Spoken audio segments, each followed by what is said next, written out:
Welcome back to Project Ozone 3. Today, let's continue with that pickaxe thought from the end of last episode, just making basically the ultimate pickaxe or something like that. Got a couple of comments saying, yes, there's a few things. Someone said the deconstructor, but it's not called a deconstructor, it's called a disassembler from Mechanism. Yep, I've used that before in a series. That's quite good, and also apparently the multi-tool from the overloaded mod. But let's try the disassembler first. So yeah, there we go. It's from Mechanism anyway. We should be able to make that relatively easily. The energy tablet is pretty much straightforward, as we've made before, and then the rest. Do we have those parts? No, we're going to need atomic alloy, and we've already made those before, so we may already have some in the machine. And then some refined obsidian ingot, which is we can make from seeds again, so probably should make that at some point. But we can make it from refined obsidian dust. So let's go across to where our system used to be. Let's see if I've got anything left of those in the machines downstairs. These are the machines. So we had nothing. Of course, there's nothing. Pulverized obsidian is one of the ingredients, and the other would be nice if we already had some. So let's just take a look. Refined obsidian and refined obsidian dust. That's obsidian dust with diamond dust. And do we have any diamond dust? That'd be nice. We have 4. Oh no, that's void infused. So let's just get. Let's grab a stack of diamonds and just put them in the compressor, the pulverizer. That'll produce some diamond dust for us, which we can then use to upgrade. However, that is sort of the fuel source in one of these. So we've got the obsidian in there, so we can go for that. And then we should be able to make refined obsidian from this, I think. So is it in there? Yep, there we go. And let's put some pulverized obsidian in, and we can get going. So disassemble. Let me just actually put it as a shortcut over here on the left-hand side. Very useful. So the atomic alloy is reinforced alloy with refined obsidian dust. So I just need reinforced alloy. Do we have any of that? Alloy. Yes, we do. And that's good. So let's just get a couple of those and put it in there. That should make that up. And this one has refined obsidian dust, which we can then presumably just put back through a furnace to get refined obsidian ingots. Or can we not? Uses for you. It's in a compressor, which we've got as well. So osmium compressors in the corner. I was using that to make some glowstone before, so we just need some more osmium. And let's just put 32 in there.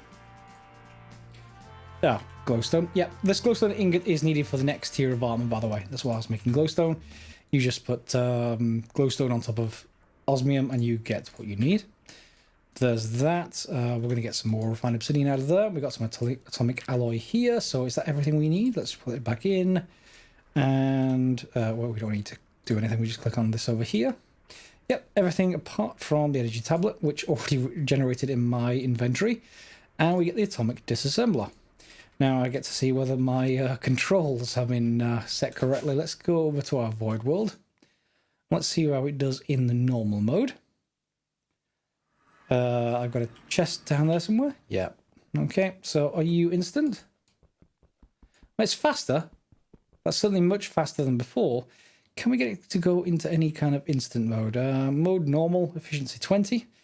Is there an other option? So let's just go into controls. Let's look for category mechanism. Mechanism item mode switch is M. So let's just look up M. And that's also it's quite a lot of different stuff. Let's just get rid of a lot of these. Stuff the Gatekeeper.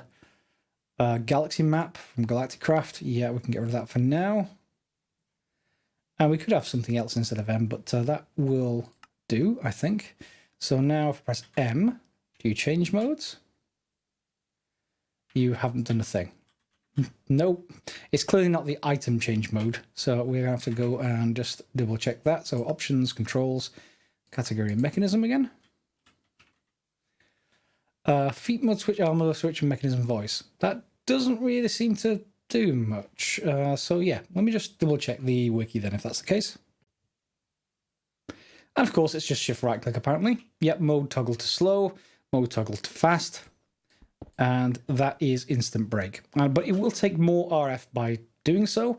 However, we have our charging equipment, the redstone spectre charger, so it doesn't really matter because that's going to basically just carve through things extremely well. And it also acts as a tool for other things as well, if I remember rightly, so it will do things like till soil, I think.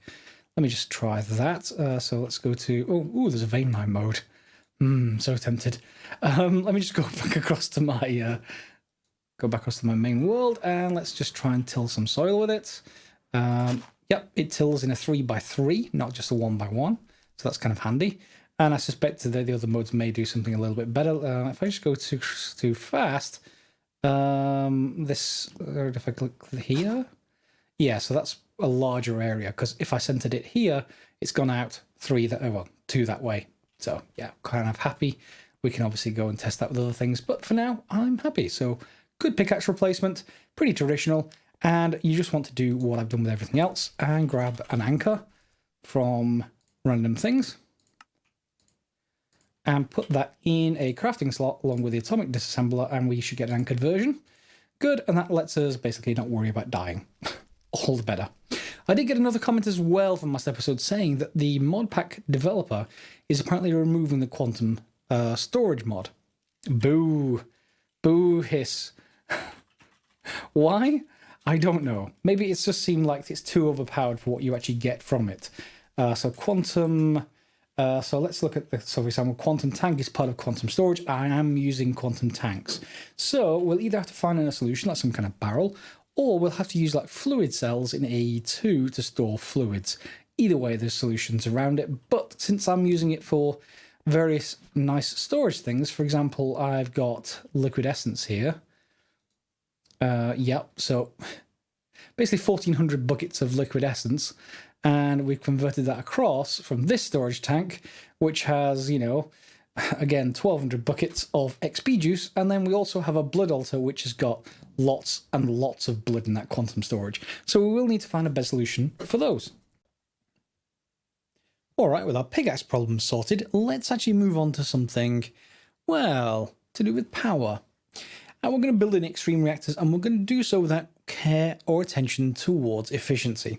Why? Well, because we're in a skyblock map, and I have access to seeds for Yellorium. Yeah, Yellorium.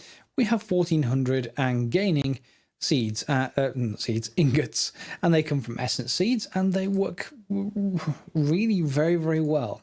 So we're not going to worry about our fuel source. So instead of efficiency, we're just going to go with something quick and easy to remember. There are huge amounts of difference between extreme reactors. You can build reactors that are up to, well, you can build huge ones, but imagine 36 by 36 is one size that I've seen. By at least 36 in the other direction, and they produce millions of RF per tick. But to get started, you don't need to build something that big to get something that is far, far better than our Nether Star generator. So we want something maybe above 20,000 RF per tick, which is at least 5 times better than that Nether Star generator. Of course, you could just feed in more Nether Stars, entirely up to you, but I thought we'd go for an extreme reactors build. I do have plenty of Nether Stars, and we're about to get plenty of Yellorium. I'll then probably expand it into a much bigger thing, but we need an automated production system to build those big reactors, because the even bigger reactors, the one with like 20, is it 20 or 2 million? I think it's 2 million RF per tick. It just requires so much more resources. So we're going to get started with something simple. So for that, let's go for at extreme, and let's see what we actually need to craft these things. Everything will say like legacy after it because it's been ported across from big reactors to extreme reactors when they got taken over. So we need a few things. I'm not going to worry about turbines, so we don't need to worry about that kind of thing. What we're actually going to want is a reactor controller. So we're going to need lots of reactor casings and a few other things. So reactor casings are going to be iron and graphite, and reactor casing cores, which is yet more graphite, more iron. The only thing we don't have right now is graphite. Okay, so we're going to need a lot of it. So, ooh, ooh, there are graphite seeds. Yeah, and I've made a few of it before. I think you just, well, let's just see how you actually create it. I think it's just like burning coal up. Graphite dust, graphite bar comes from graphite block. Or graphite bar. graphite dust. It is from coal originally anyway, or something along those kind of lines. I need to chase it back through and find out exactly where it is. Yeah, there we go. Crushed coal gets into graphite. But we've already got some graphite bars, so we can temporarily swap out the yellorium for graphite seeds. And there's also hot graphite seeds, but that's for mystical agriculture. That's for, I want to say, it's for making diamonds. I seem to remember getting hot graphite for something else. I'm not going to worry about that for just yet. Instead, we want to get some crafting seeds. And let's to make one of them. One of them. And we will also make some, is it intermedium? Medium? Yep. Let's just make an extra 5 or so. And seed. Did it get a chance to make them? It did. So we now have graphite seeds. And this should be an easy one to actually get sorted. I may well suspend the yellorium just temporarily. So if we just go over here and pop that off, and then there it is. That's our yellorium seeds. And instead, we're just going to put in graphite seeds. And I'm just going to put the yellorium back in there. We've got like 1,500 of the stuff in the system, so I don't need to worry about it, other than setting up on this side the sort of processing for it. So here's the graphite and Nether Stars. All this is full, so we're going to go over here somewhere and swap this out with something we no longer need. I don't think we need rock crystal ore, so we can just trade that one out. There we go. And is it just that? Looks like it. Yep, and then we can just change the filter right here. Rock crystal out, graphite in, and then you should now start processing. Yep, okay, so lots of graphite being made. And then we can go and teach our system how to actually craft the rest of it, because we're going to be making quite a few. Of course, initially, not huge amounts, but later on we will. Now, this is a very simple 5x5x5 reactor, and by that I mean 5x5x5 internal, which means 7x7x7 external. Okay, so let's teach this system how to make extreme stuff. Okay, extreme, and let me just add a few bookmarks. So, reactor casing I want to bookmark. We want a reactor controller. Redstone flux power tap. Well, let's add that as well.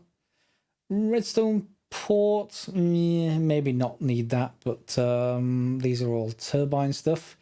Turbine glass, no. Reactor casing, we've already got. Tesla power tap, well, let's add that as well. Computer port, not going to need it. Fluid port, and anything else? Well, fluid port we probably won't need. Rednet port, yeah, let's just add that as well. I think that's everything. There should be another glass. Reactor glass. There we go. And control rod. And fuel rod. Okay, so that's everything. Fine. Let's start with the obvious stuff. So reactor casing, we need to tell it how to make basically this casing cores. So let's go into our pattern terminal and grab the casing cores. Okay, that's one recipe. And then we also need the reactor casing, which uses that. Let's grab that as well. And let's put them in the system and get it started so that you can be making that stuff in the background. So reactor casings, we probably want, what if it's 7x7x7, it's equivalent to this. So this is 68 reactor casings, equivalent of the ME controller. So we already know because this one already has them. And then each of the individual sides would be 5x5. So that's 25 per side times 6. It needs a few less than that because we're going to put other blocks into it, but you get the idea. So what's that, 150? So we need 150 reactor glass and we need 68 casings. So reactor casing, craft, and let's tell it to make 70. Automatic. And let's take a look at what the reactor glass is. That's just going to need a casing and 2 pieces of glass. So for 150, that means another 150 casings, and more importantly, 300 glass. We don't have glass in the system. Not enough anyway, so I will just go and make some from our other side of things in our sort of initial world. Well, we've got some glass sand over here, and we can just put it through this, and it will go straight into our system, or should do. Yep, because it just feeds straight into... That's going to go into the drawer controller. We're going to try and go into the drawer controller. It shouldn't go anywhere because I've locked it all down. So for now, I'm going to put this straight back into our AE2 system. I don't necessarily need it in the drawer controller itself, but it will process stuff a lot better. Pretty soon now, I'm either going to craft more of these zenith furnaces or maybe just move this one. And I'm going to set it up with recipes attached in AE2 itself. So it'll then just pull stuff into it and just go. But for now, that is more than enough. Let's head back, and I need to tell it to make even more reactor casings than I already did. And this because I had to store it. I have the location of this before I put this elevator block in place. And below this elevator block is the portal to the void itself. So I couldn't move it. It was not harvestable. So yeah, nothing I can do about that, but something I can do about this. So then we can just put in here, so reactor glass.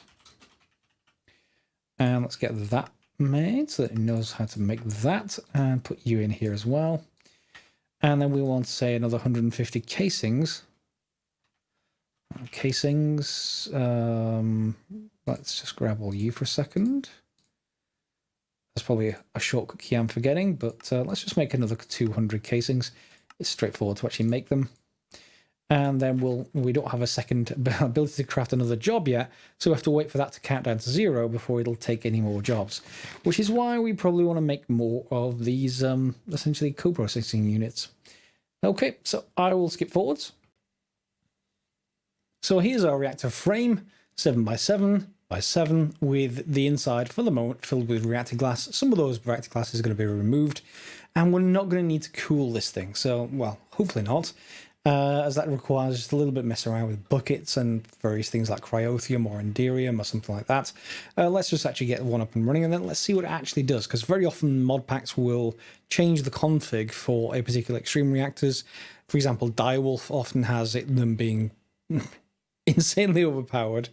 Other mod packs have the default value. Let's go and find out what the actual default is, or rather experiment with them. So we're going to craft 100 fuel rods, and they should be okay to craft.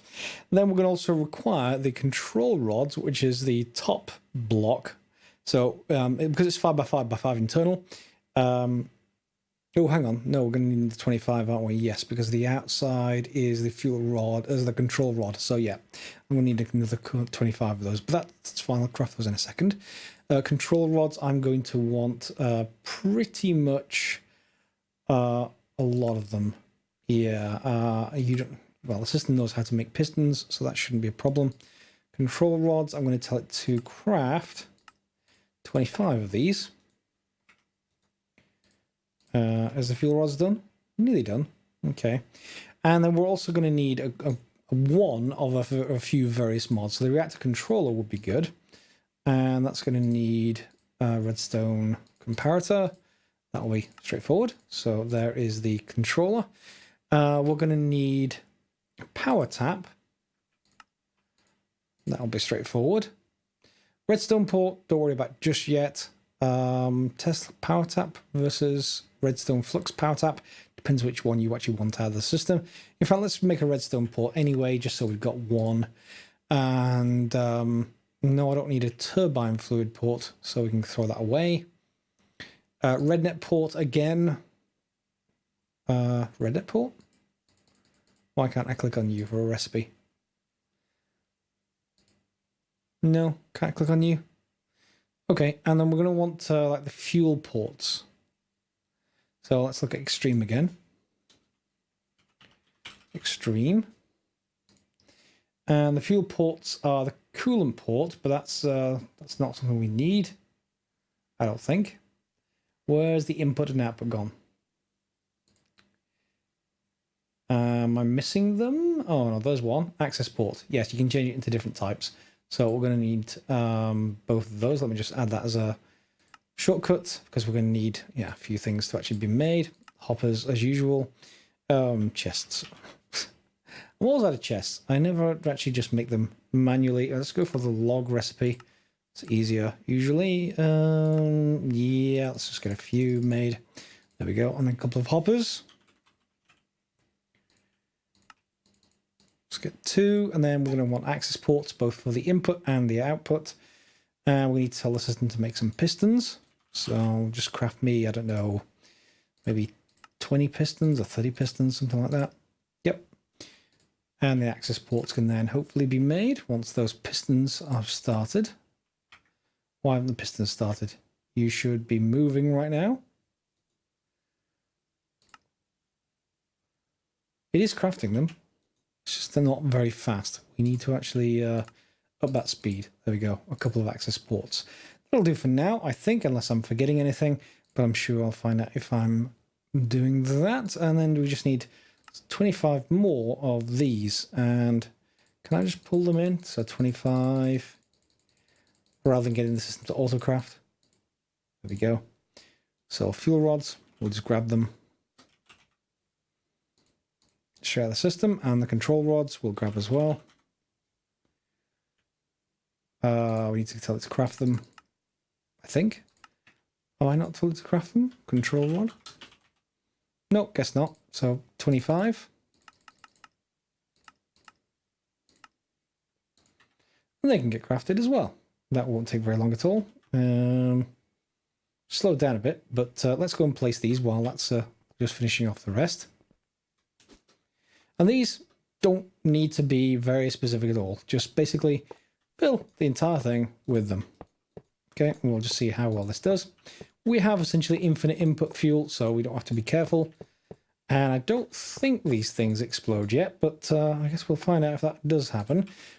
But and then we're going to fill the inside of this with the fuel rods up to that point where it's ready for the top layer, and the top layer is going to be what is just auto crafting. Let's head over here, head up, which is the control rods. There we go. Okay. Looking pretty good. And the control rods are just going in all on the top. Yeah, I know you require controllers. Just take the control rods. In fact, will you? Yep, you will. Just populate that across. There we go. So the reactor blocks now are full, but we do need to just basically knock a few blocks out of this. So it's normally that you want it for one of the sides. In our case, we don't need to worry about which side it is necessarily, but just from a point of view of nicety, let's say the fuel is on this side because they're going to be made by seeds up there. And let's knock a couple of blocks out. So one there and one there. Okay. And then we want like the controller side, or the reactor controller. And then maybe one on each of the other sides for the utility blocks for control. And there we go. We got something going. So let's just put the RedNet power tap in. This is where it'll come out. If we didn't have all those control rods, we could put that at the top, but I'm not going to worry about it. Redstone port. Our controller. And then finally the two different access ports. One of which we'll configure as input, the other one we'll configure as output. In fact, they both, yeah, there we go. We can configure that as outlook mode. So yellorium is going to go in, plutonium is going to come out, presumably, and we need to set it to reject the waste and other stuff like that. Only reactor casings can be used here. Why won't you take that? Is that talking, well, it's talking about a specific block. Which one is it not liking? Let me take them out and figure out which one it doesn't like. Apparently one rule I'd forgotten, or it's been newly implemented, is the bottom of the reactor can't be the reactor glass. I thought it used to be able to do that, but apparently not in our E30 reactors. So just replacing that with reactor casings instead works just fine. Each of these things are set to 0% as they are. We're not going to worry about changing those. And let's just build in a little bit of a platform around this thing just so that we can actually walk by. So I'm going to build it a couple below. There we go. And just so that we can walk around.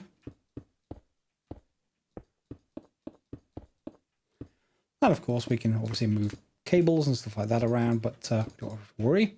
We're not going to worry about the redstone tap just yet. First of all, we have to think about getting some power in here. So easiest thing to do to start off with is grab some yellorium and just put that into the input and it fills. Good. I'm going to need to make that bigger, aren't I? Let's just put in a couple of extensions so I don't fall off. Okay. And then we can go around to the controller and see how much we've got. Our fuel is only 12% full. Why don't we just get a few more blocks of Yellorium?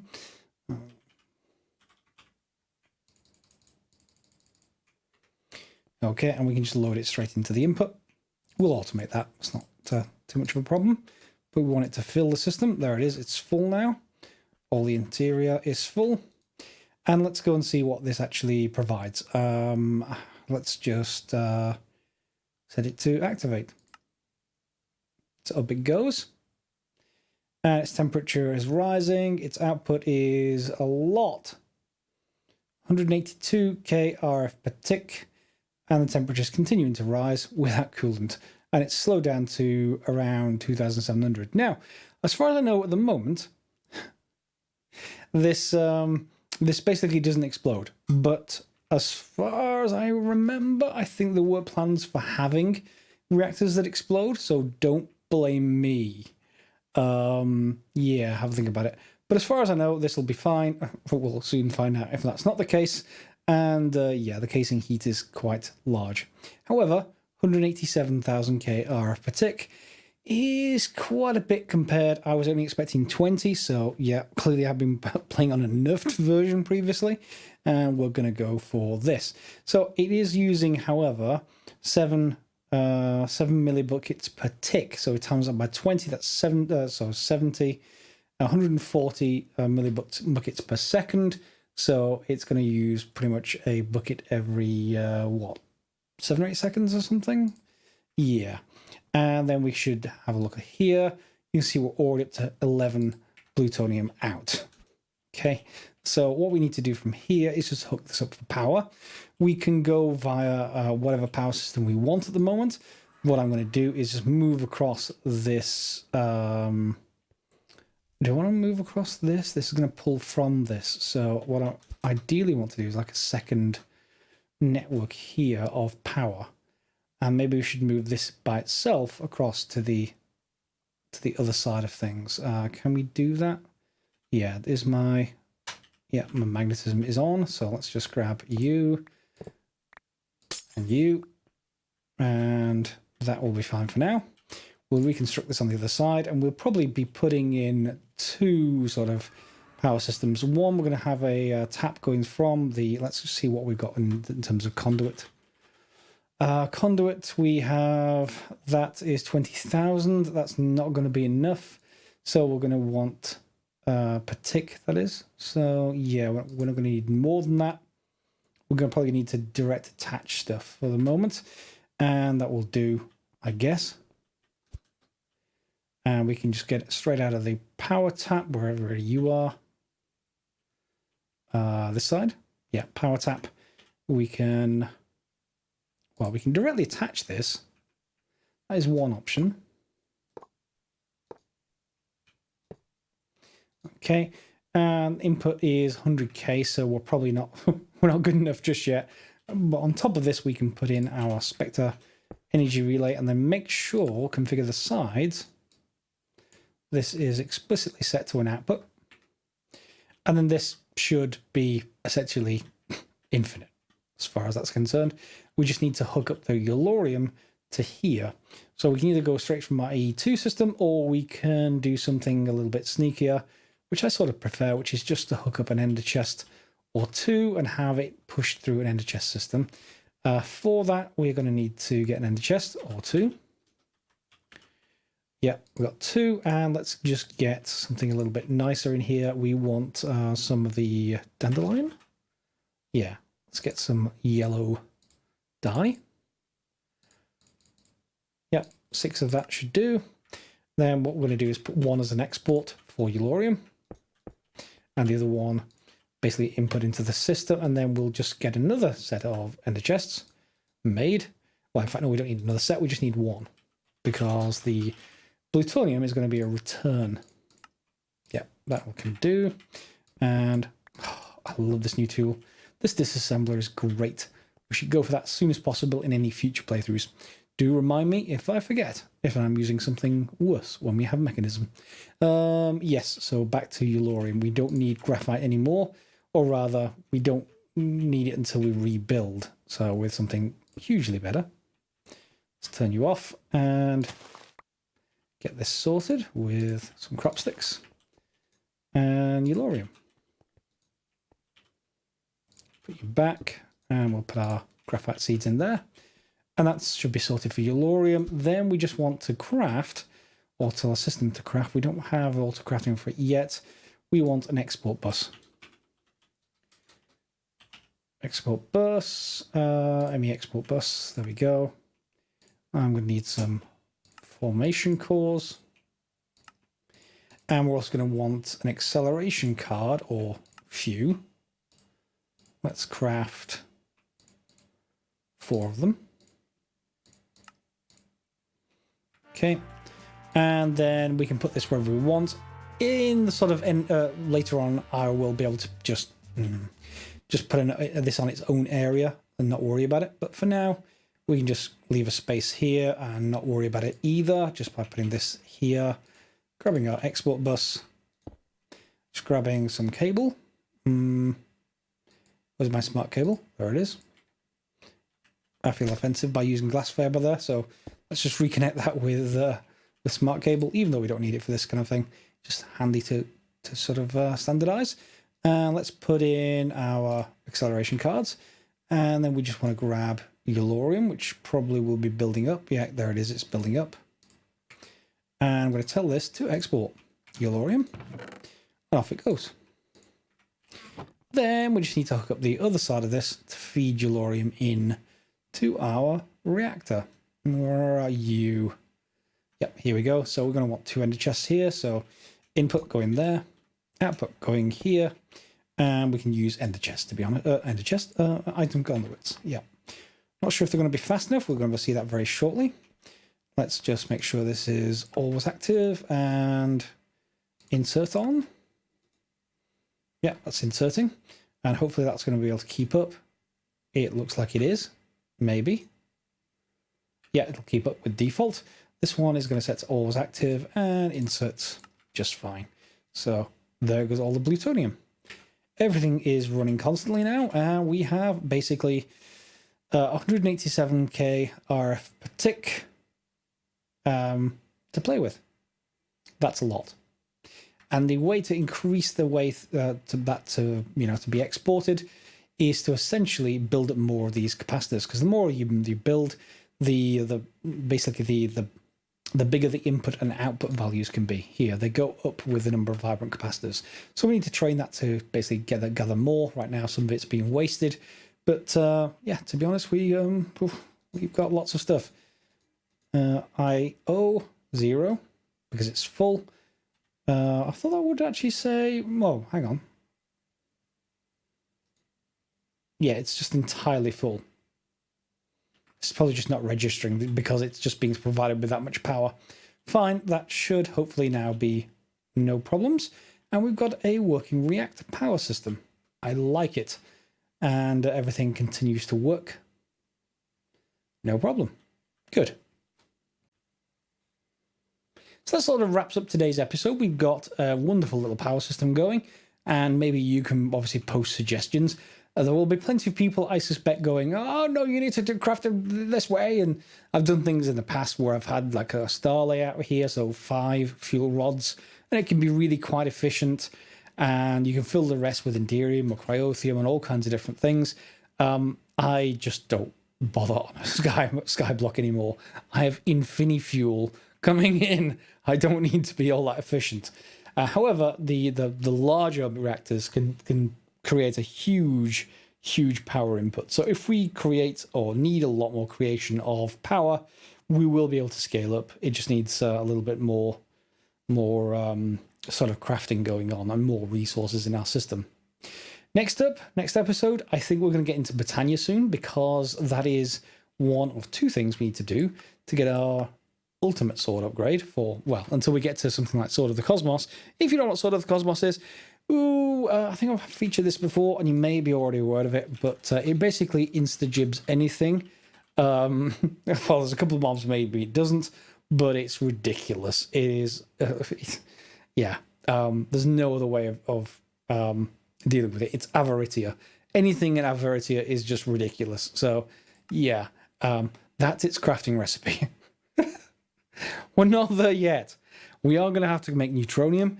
We're going to have to make infinity ingots, which by themselves are ultimate ingots and more neutronium, and infinity catalysts, which is this. Don't be scared. Stop running. It's not going to be that bad. We are going to automate a lot of this. Crystal matrix ingots, which by themselves are nether stars, and lots of diamonds and fiery ingots and crystal teen and yes. So the cosmos might be a little bit beyond us so far. However, to get into the fourth version of the epilatry, we need the Gaia Spirit ingots. We need to do a Guardian the Gaia fight. We will be able to do that quite easily because we have a Shuriken which stops things from teleporting around. Hopefully that will work quite well with the Guardian, at least Guardian 1. I can't remember Guardian 2, it's been a while. And the Soul Crystal we get from the Erebus, so I will show you that. I'm just taking a bit of a break after we went through all those Twilight Forest blocks, bosses even, and yeah, we'll get that going. So hopefully like this episode, we've got a nice power setup going, and I'm continuing to move and clean up the old base as I actually go. So if you liked it, give it a thumbs up, feel free to subscribe, share, and if you want to get notifications, click on the bell to get those, and most importantly of all, leave comments for your fellow players to improve their game. One of the comments was to use this Disassembler.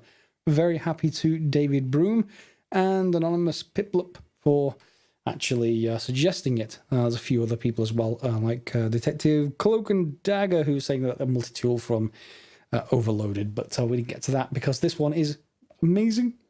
All right, as always, guys, thanks a lot for watching, and we'll see you next time for some more Project Ozone 3.